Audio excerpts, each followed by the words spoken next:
কাজের পেছনে সেই যোগ্যতাটা হাসিল করার পর কাজটা তুমি ধরো, তার আগে হবে না। সাপোজ একটা উদাহরণ দিই, একটা ইঞ্জিনিয়ার, সে ইংল্যান্ড থেকে পাস করে এসছে, ব্লেড পাস করেছে, তার একটা বড়, সে একটা ডিগ্রিওয়ালা ইঞ্জিনিয়ার। সে আপনার মাদক দিয়ে একটা তার চেম্বার আছে, চেম্বারে তিখানি বসেন, পাশে আর একটা চেম্বার আছে একজন এফআরসিএস ইংল্যান্ড ডাক্তারের। যোগ্যতা কি দুইজন যোগ্য না অযোগ্য? যোগ্য। ইঞ্জিনিয়ার তার চেম্বার খুলেছে, বসছে, সামনে টেবিল আছে, স্কেল আছে, ভ্যানিস কালি আছে, তুলি আছে, ওর যা দরকার। ডাক্তারের সামনে টেবিলে টেথিস্কোপ আছে, প্রেশার মাপা যন্ত্র আছে, সব কিছু আছে, প্রেসক্রিপশন আছে, কলম আছে। দুজনই যোগ্য। খালি একবার ডাক্তারের চেয়ারে ইঞ্জিনিয়ারকে বসান আর ইঞ্জিনিয়ারের চেয়ারে ডাক্তারকে বসান, দুজনাই মূর্খ। কথা ঠিক না বল? ই একটা কলম স্কেল টানতে পারবে না, ও একটা প্রেসক্রিপশন লিখতে পারবে না, এত যোগ্যতা করার পরও।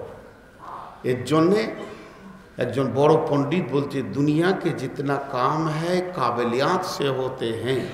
দুনিয়ার যত কাজ আছে সেগুলো যোগ্যতা না থাকলে হয় না। কথা বলি, যোগ্যতা না থাকলে হয় না। আর দিনের যত কাজ আছে, কোরআন হাদিসের যে কাজগুলো আমাদের কাছে এসে হাজির হয়েছে, এই কাজটা যোগ্যতার দরকার নাই, কবুলিয়াতের দরকার আছে। আল্লাহ যাকে কবুল করে তার দ্বারা দিনের কাজ করিয়ে দেয়। এমন এমন মূর্খ আছে দিনের কাজ করে, বড় দিগ্গজ পণ্ডিত মাদানি হয়ে এসে সে কাজ করতে পারে না। এর জন্য দিনের কাজের জন্য আল্লাহ কাউকে অপেক্ষা করে না। আল্লাহ কাকে দিয়ে দিনের কাজ নেবেন সেটা আল্লাহ জানেন।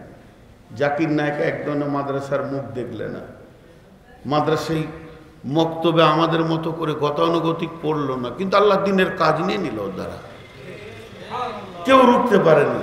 আল্লাহ তো নিজেই চ্যালেঞ্জ দিয়েছেন, ওমা ইয়াতাল্লাহু মিনকুম ইন্নাল্লাহা আলা কুল্লি শাইইন কাদির ইল্লা তানসুরু ইল্লা তানফিরু ইউআযিবকুম আযাবান আলীমা ওয়া ইস্তাবদিল কওমান গায়রাকুম ওয়া লা তাজুররুহু শাইয়্যা ওয়া ইস্তাবদিল কওমান গায়রাকুম ওয়া লা তাজুররুহু শাইয়্যা। আমি অন্য জাতিকে দিয়েও দিনের কাজ করে নিতে পারবো, তোরা আমার কিছুই করে নিতে পারবি না। রাসূলুল্লাহ সাল্লাল্লাহু আলাইহি সাল্লামকে যিনি হিজরতে নিয়ে গেছিলেন, যিনি পথ দেখিয়েছিলেন, কি ছিল সে? ইহুদি। হিজরতে কাফের মুশরিকরা মারার জন্য রসুলকে রেডি, আর গোটা মক্কা থেকে মদিনা রাস্তা দেখিয়ে যিনি নিয়ে গেলেন তিনি ইহুদি। আল্লাহ কার দ্বারা কাজ নেন সেটা আল্লাহ জানেন। কাবিলিয়াত নয়, কবুলিয়াত। তো আল্লাহ কার দ্বারা কাজ নেবেন সেটা আল্লাহ জানেন। আজকে মুসলমানের ছেলে মুসলমানের ঘরে জন্ম নিয়ে পড়ে পড়ে ফজরে ঘুমাচ্ছে, আজান শুনতে পায় না, আর মাত্র 4 বছর হলো সে দিন ইসলাম কবুল করে। যেদিন থেকে কবুল করেছে সেদিন থেকে আমার মসজিদের মুয়াজ্জিন ফজরে আজান দিচ্ছে। অন্য জাতির ঘরে জন্ম নিয়ে ফজরের আজান দিচ্ছে সে প্রতিদিন। কাবিলিয়াত আর কবুলিয়াত। আর একটা বলেছি ইবাদত। কি বললাম? ইবাদত। ইবাদত, নামাজ, রোজা, হজ, যাকাত, কালেমা, দান, খয়রাত, সাদকা, মামেলাত, মাসেরাত, এগুলো হলো ইবাদত। গোলামি, আল্লাহর গোলামি, ইবাদত। আর একটা হচ্ছে দাওয়াত। দাওয়াত মানে ডাকা। কে আগে? ইবাদত আগে না দাওয়াত আগে? কথা বলে না। আপনি নামাজ না পড়ি ডাকতে যাবেন? ইবাদত আগে না দাওয়াত আগে? খুব টেনশনে পড়ে গেছে মানুষ যে কোনটা আগে, দাওয়াত না ইবাদত। কেউ বলছে ইবাদত, কেউ বলছে দাওয়াত। আচ্ছা, যারা বলছেন ইবাদত আগে তারা একবার হাত তুলি। ইবাদত আগে যারা হাত তুলেন নামান হাত।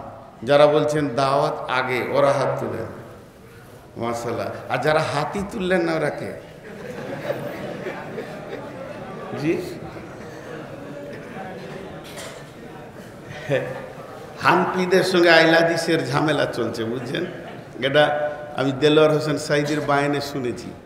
তো হানফির সঙ্গে পীরের বিরুদ্ধে আইলা দিচ্ছে, ছেলেরা বলে দিয়েছে, অনেক ঝামেলা। এবার ওরা হাটের দিন অপেক্ষা করছে যে ওরা খালি একবার আসুক হাটের দিন। এখানে কি হাট আছে? বাবুর হাট। এবারে হানফিরা সব বড় বড় লাঠি রেডি করে আছে, আইলাদিরা তো জানে না যে আজকে মারবে, তো ওরা মারার দিন রেডি করে রেখেছে। এরা গিয়েছে, এখন এক বেচারা হসপিটালে ছিল, মেডিকেলে 8 মাস পড়েছিল, শরীরে কিচ্ছু নয়, হাড় কটারে। ওর বিবিকে বলেছে 100টা টাকা দাও, হাটে একটু ঘুরে আসি, তাও মনটা ফ্রি হবে। বিছানা হাসপাতালে বেটেই তো 8টা মাস চলে গেল, তো মন ফ্রি করার জন্য ও আবার হাট গিয়েছে। ওকে একদিকে আইলা হাদিসে ধরেছে, একদিকে হানফিতে ধরেছে। বুকে হাত না পেটে হাত বল। ও দেখছে তো বিপদ, যদি বলি বুকে হাত তাহলে তো আইলা হাদিস ছাড়বে, হানফিতে মারবে। আর যদি বলি পেটে হাত তাহলে হানফি ছাড়বে, তো আইলা হাদিস মারবে। তো মধ্যেখান থেকে বলছে আমি নামাজই পড়ি না, ওকে ছেড়ে দিলে। মানে ও বেঁচে গেল। যত সমস্যায় পড়েছে নামাজই নেই, কোন বেজার। জি ভাই, একটা মহফিলে বসে আছেন, অন্তত একটু সমর্থন করেন। আগে দাওয়াত, আগে আল্লাহু আকবার, আল্লাহু আকবার। এটা কি শুধু দাওয়াত নয়, শুধু দাওয়াত নয়, পৃথিবীর বুকে যত দাওয়াত আছে, জমিয়ত বলেন, যুব জমিয়ত বলেন, সুববান বলেন, আন্দোলন বলেন, তবলিগ বলেন, চিল্লা বলেন, 4 মাস বলেন, পত্রিকাওয়ালা বলেন, বিশ্বে ইসলামকে বাঁচানোর জন্য যত দাওয়াত চলছে, কোনো দায়ী বুকে হাত দিয়ে বলতে পারবে না যে আমি 100-তে 100% ইসলামের দাওয়াত দিচ্ছি। যাকেই শুধাবেন সেই বলবে যতদূর পারছি আমি চেষ্টা করছি, আমি 100% দাওয়াত দিতে পারছি না। কিন্তু যে লোকটা আজান দেবে, আজান যখনই শেষ হবে, লা ইলাহা ইল্লাল্লাহ, সবাই বলি লা ইলাহা ইল্লাল্লাহ। একমাত্র মুয়াজ্জিনই 100% দাওয়াত দেয়।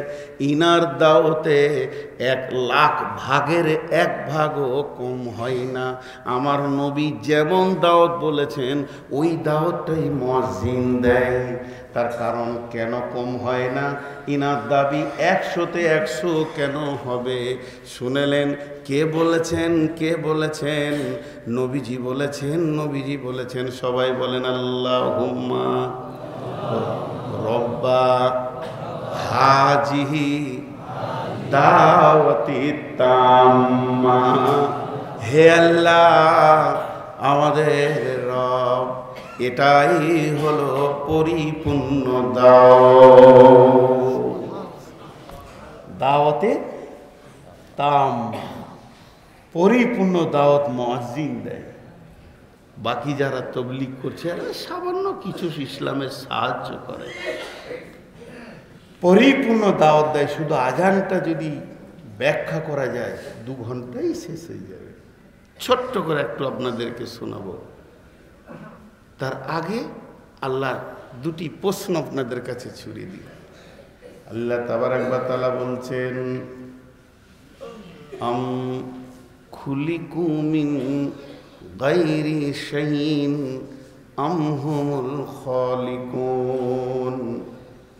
আরেকবার বলছি, আম খুলিকু মিন গায়রি শাইইন আম হুমুল খালিকুন।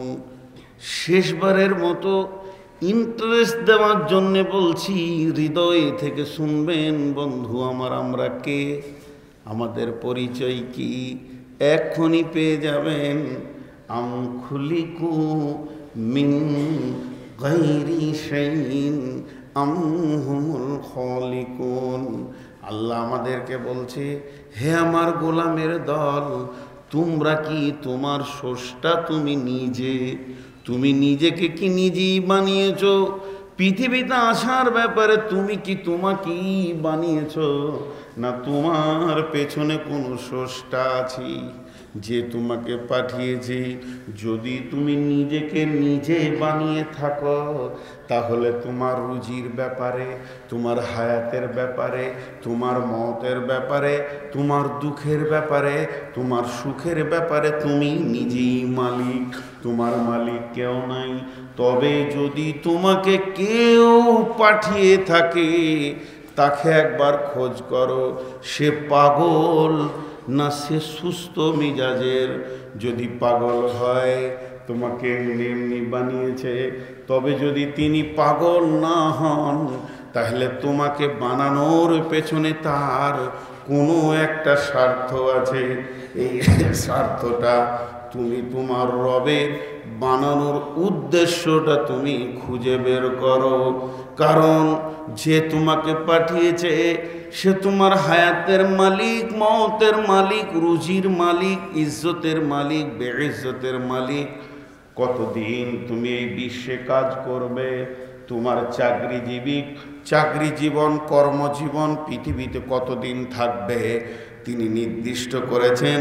তোমাকে কি প্রাপ্য দেবে সেটাও তিনি ঠিক করে নিয়েছেন।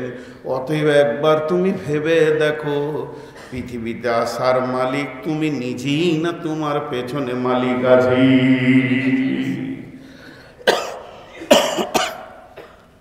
আমাদের পেছনে কোনো মালিক আছে? কার মালিক নাই তিনি হাত তুলেন। আমি অনেক দূরে হাত তুলে দিয়েছি, কার মালিক নাই? তাহলে আমাদের মালিক আছে।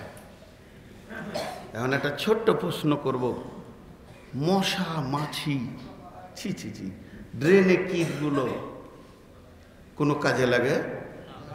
ফালতু ফালতু এগুলো না লাগে। এটা যদি ফালতু হয় তাহলে আল্লাহ ফালতু কাজ করে? লা হাওলা ওয়ালা কুওয়াতা ইল্লা বিল্লাহ। রব্বানা মা খালাকতা হাযা বাতিলান। আল্লাহর সৃষ্টি কোনোটা বাতিল নয়, প্রত্যেকটা কাজে নিয়োজিত আছে। তাহলে একটা মশার পেছনে কাজ আছে, মাছির পেছনে কাজ আছে, আর আমাকে বানিয়েছে কোনো কাজ নাই।